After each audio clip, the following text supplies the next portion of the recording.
Caitlin Clark needs to do something to stop all this when it is very clear this is a one-sided beef. This is a fake one-sided rivalry. We got Angel Reese taking more shots at Caitlin Clark unnecessarily. Angel Reese thought she had the perfect moment to steal the spotlight, but it blew up in her face. While Caitlin Clark sat out the All-Star Game with an injury, Reese rolled into Indianapolis with bold slogans, a flashy shoe drop, and a message that hit harder than her crossover: "Walk in your trap. Take over your trap." But instead of applause, she got backlash. Ticket prices crashed, fans turned, and suddenly, the spotlight she tried to claim was burning a little too bright. So, what really happened, and why are fans saying she never be Caitlin Clark? Let's break it all down.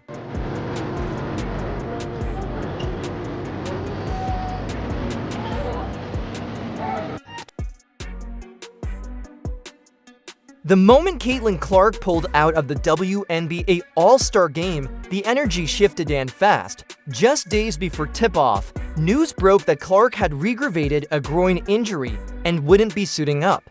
She was out of the game, and the three-point contest, that announcement alone sent shockwaves through the league. Because let's be honest, this entire event was built around her. She led all players in fan votes.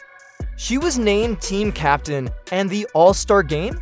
It was happening in Indianapolis, her home court. Everything from merch booths to sponsor activations had her name all over it. Fans had booked flights, hotels, and snagged pricey tickets months in advance just to see her in person, but once word got out that she wouldn't play, demand collapsed. Ticket prices dropped nearly 50%, falling from $121 to as low as $64 within 24 hours. Some resellers even listed them for under $50. That's not just a dip. That's a crash. Why? Because for many fans, Caitlin Clark was the show. Her absence didn't just change the roster. It changed the entire tone of the weekend. And that created a massive void when Angel Reese was more than ready to fill. But how she chose to fill it, that's where things went off the rails. With Caitlin Clark sidelined and the spotlight wide open, Angel Reese didn't hesitate. She arrived in Indianapolis ready to dominate not just on the court, but in the headlines. Her timing was strategic. Reese had just dropped her first signature shoe with Reebok, the Angel Reese one, Rebound's edition of flashy, bold pink sneaker built for attention, and she made sure the launch was impossible to ignore. On Instagram, Reese posted a now viral caption, "I'm in your city. Walk in your trap. Take over your trap." The message wasn't subtle. The tone wasn't friendly, and fans instantly saw it for what it was: a direct shot at Caitlin Clark in her own backyard, right after she'd been ruled out of the game. Then came more videos, more captions, more takeover energy.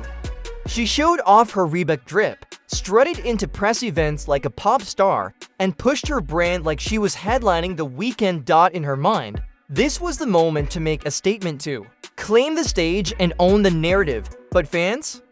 They weren't buying it. Across social media, the backlash lit up fast. Words like opportunistic, tone deaf, and cringe started flooding the replies. People weren't just annoyed, they felt like she hijacked a moment that wasn't hers.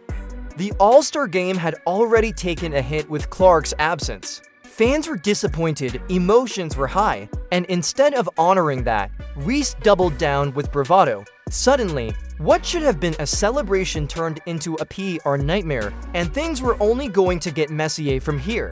What started as a bold marketing move quickly spiraled into one of the biggest public backlash moments of Angel Reese's young career. At first, it seemed like just another brand play. A confident athlete dropping a signature shoe and flexing for the cameras. But in the wake of Caitlin Clark's absence, fans weren't in the mood for showmanship, they wanted substance, and Reese's campaign hit all the wrong notes. On Twitter, TikTok, and Instagram, the reaction was brutal. One user wrote, "She ain't box office. Caitlin's the reason we even cared." Another posted a screenshot of her Instagram caption and simply added, "Delusional," but the most common phrase repeated everywhere: "She's not Caitlin Clark." It wasn't just about the shoe or the slogans. It was the timing. Clark was injured, the game had lost its buzz. Fans had taken a hit financially and emotionally. And here was Reese, using that moment to push a rivalry, sell shoes, and dominate. Headlines dot to many. It felt cheap, like she was trying to claim a spotlight that didn't belong to her. And the harder she pushed, the worse the backlash got. Some even started calling her the WNBA's biggest clown, saying her efforts reeked of desperation. Others mocked the launch, saying her entire campaign was built on Clark's absence, not her own success. The noise grew so loud, it drowned out any praise she might have earned. The product didn't even matter anymore, because in that moment, Angel Reese wasn't being judged on her game. She was being compared to Caitlin Clark, and when the comparison starts, it only leads in one direction. The truth is, this wasn't the first time Angel Reese tried to turn the Caitlin Clark spotlight into her own, and it probably won't be the last. Their rivalry didn't start in the pros. It goes all the way back to college. In 2023, the NCAA championship game wasn't just about basketball, it became a viral moment that split the internet. LSU beat Iowa, and Reese delivered a now infamous gesture, "You can't see me," followed by pointing to her ring finger, all directed at Clark. It exploded online. Memes, debates, hot takes. Some called it disrespectful, others called it iconic, but through all the noise, Caitlin Clark never fired back. In fact, she defended Reese, calling it part of the game. That silence, it spoke volumes. Then came the rematch. 2024 Elite 8. Clark dropped 41 points. Iowa got there. Revenge. And the game became the most watched women's college basketball matchup ever. When both entered the WNBA, Clark going no, 1 to Indiana, Reese landing at no, 7 in Chicago. The contrast became even clearer. Reese leaned into the image of the bold, unapologetic enforcer. Clark stayed locked in, rarely acknowledging the drama, letting her game do the talking. But what makes this rivalry so lopsided is that only one of them keeps feeding it. Reese is constantly dropping quotes, interviews, and captions that nudge the storyline forward. Clark, she rarely bites. She's not interested in keeping the fire burning, and maybe that's what frustrates fans the most. It doesn't feel like a real rivalry. It feels like a one-sided campaign, and the All-Star Weekend? That just made it impossible to ignore. When the dust settles, fans don't just care about drama, they care about results. And this is where the Reese versus Clark conversation takes a hard turn. Let's talk numbers. Caitlin Clark isn't just a media darling she's producing on the court. She's averaging nearly 17 points and over 8 assists per game, often flirting with triple-doubles. Just days before the All-Star break, she dropped a near triple-double against Dallas, showing total control of the game's tempo. She's not just scoring, she's running the floor, creating plays, dictating pace, and when she's out, it shows. Just look at Indiana's blowout loss to the Liberty, 98-77, no Clark on the court, and the Fever looked lost. The offense stalled, the rhythm collapsed. It was a different team without her. Flat, unfocused, and visibly shaken. Now compare that to Angel Reese. To her credit, she's been a rebounding machine, pulling down 14 boards a night and bringing non-stop energy in the paint. She's consistent, she hustles. No one's questioning her work ethic. But here's the problem. She's not the one running the team. She's not the system. She's not the reason people are tuning in. Even her most loyal fans had to admit, without Clark, the WNBA All-Star Weekend lost its buzz. No matter how many shoes Reese launched or how many slogans she posted, the electricity wasn't there. And that's the part that stings, because when you put branding aside, when you strip away the marketing, the rival captions, and the flashy pink sneakers, what you're left with is one simple question: who actually moves the needle? And once fans started answering that, the narrative shifted fast. For Angel Reese, the All-Star Weekend was supposed to be a power mover moment to stamp her presence, prove she could hold the spotlight even when Caitlin Clark wasn't in the building. But the spotlight doesn't respond to noise, it responds To Impact. And that's where this entire stunt fell apart. Reese had the stage, the shoes, the cameras. But what she didn't have was the momentum. Without Clark, the event felt hollow. Fans didn't show up for rivalry, they showed up for greatness. And that's exactly what Clark brings every single time she steps on the court. Even injured, she was still the face of the event, appearing on banners, promo screens, commercials. She coached from the sidelines, cheered her teammates, and didn't post a single dramatic caption. And yet, everyone still talked about her. Meanwhile, Reese was everywhere online, in interviews, front and center on sneaker ads. But the more she pushed, the more people pushed back. Because the truth was becoming too obvious to ignore, the fans weren't rejecting Reese as a player, they were rejecting the performance. The forced rivalry, the desperate tone, the sense that her campaign wasn't about celebrating women's basketball, it was about hijacking someone else's moment. That's why her trap takeover didn't land. It wasn't bold, it was awkward. And in a league trying to grow, to bring in new fans, and to showcase its best talent, authenticity matters. People want to support players who let their game speak louder than their Instagram captions, which is why, despite all the noise, Caitlin Clark's star keeps rising. And why Angel Reese's latest move just reminded everyone the spotlight doesn't shift just because you ask for it.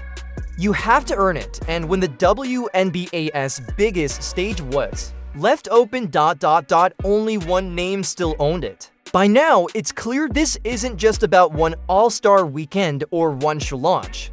This is about something much bigger: legacy. Caitlin Clark isn't just leading in points, assists, and jersey sales, she's leading a movement. Before Clark joined the WNBA, the Indiana Fever were buried in obscurity.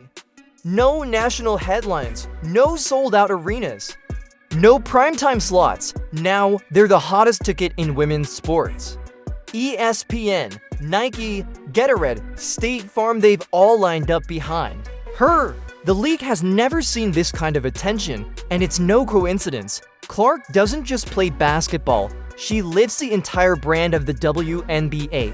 She's the reason games are breaking viewership records, the reason little girls are watching with their dads, the reason your timeline is full of WNBA highlights for the first time ever. Angel Reese, to her credit, is part of that rise too.